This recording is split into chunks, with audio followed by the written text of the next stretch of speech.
Box joints, or this interlocking pattern of pins and slots, is a classic way to dress up the corners of box projects like this tool chest. They form an interesting geometric pattern, but more than that, they make incredibly strong joints because of all of the surface area for glue between these pins and slots. If you've never made box joints before, they're pretty easy with a shop-made jig and either a spiral or straight bit at your router table. In this video, I'm going to show you how to make box joints using Triton's TWX7 Workcentre and its router table module. Now let's make a sample joint on some scrap material. Now my box joint jig is just a plywood base with a vertical fence and some bracing attached. And it slides back and forth on the two miter slots of this router table using two aluminum rails. Now I made the fence for my jig 6 inches tall so that I could support the long panels of this tool chest when routing them on end. That gave me enough bearing support so I could clamp them securely. As you can see here, there's a front layer of plywood that's bolted to my jig, and there's a 1/2 inch wide wooden pin installed in that. That 1/2 inch pin is set exactly a 1/2 inch away from the router bit. And the space in between the pin and the router bit is what creates another pin in the joint each time the router bit cuts another slot. That spacing automatically indexes all these pins and slot cuts for the joints. I've got a 1/2 inch diameter spiral router bit installed, and it's raised 3/4 of an inch, but you could also use a 1/2 inch straight bit. And my router is set to full speed. I'm going to start the corner joint by clamping one of the sample panels on end against the fence. I position the edge of the panel flush against the jig's pin. That's very important to getting the pattern started correctly. Now, because my tool chest panels are so tall when routing them on end, I didn't stand behind the box joint jig and push it through the cuts because it was just too hard to see down over the panels to what was going on. Instead, I came around to the front and pulled the jig through. It gave me great visibility of the bit and control for every cut. Start the router and slide the jig and panel through the bit to cut the first pin and slot. Make sure you cut all the way through the panel, but not all the way through your jig. Marking a stopping point on your router table surface with colored tape can prevent this from happening. Now we've got our first pin and slot. If we place that slot over the jig pin, we're all set to cut the second slot and the second pin. Cutting box joints is just repeating this process over and over again until you reach the other edge of the panel.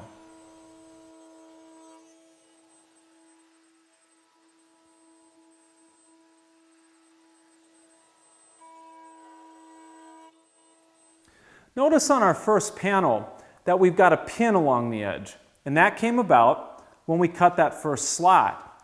Well, now it's time to cut the mating half of the joint, but we can't cut it exactly the same way with a pin along the edge, or the parts won't go together so their edges are aligned. Instead, what it needs is a slot along the edge to mesh with that first pin. And in order to do that, we'll have to make a simple change to the setup process for routing the second half of the joint. In order to set up the alternate pattern for routing the second panel, here's what you do. Fit the first slot on the edge of the first panel over the jig's pin. That way, the first pin on the edge of this first panel fills the gap between the bit and the jig pin. Then, we can set our second panel against the first, and that way, the first cut that gets made on this second panel will be a slot cut rather than a pin cut. That sets up the correct pattern for routing the second panel. Clamp both panels to the jig fence, then make the first slot cut on the edge of the second panel. Now I've removed the first panel, and I can slide the second panel over so its slot along the edge fits over the jig pin. That sets it up for the second slot cut and this first inset pin. Make the slot cut to form the first pin, then go ahead and cut the rest of the pins and slots across the mating panel. And once you've got the mating piece cut, try to fit your joint together to see how you did. It should go together with an easy friction fit that doesn't take a lot of pounding. But if it clearly doesn't go together because the fit of the joint is too tight, or if you can see noticeable gaps in the pattern because the fit is too loose, you can improve the joint one way or the other by adjusting your jig.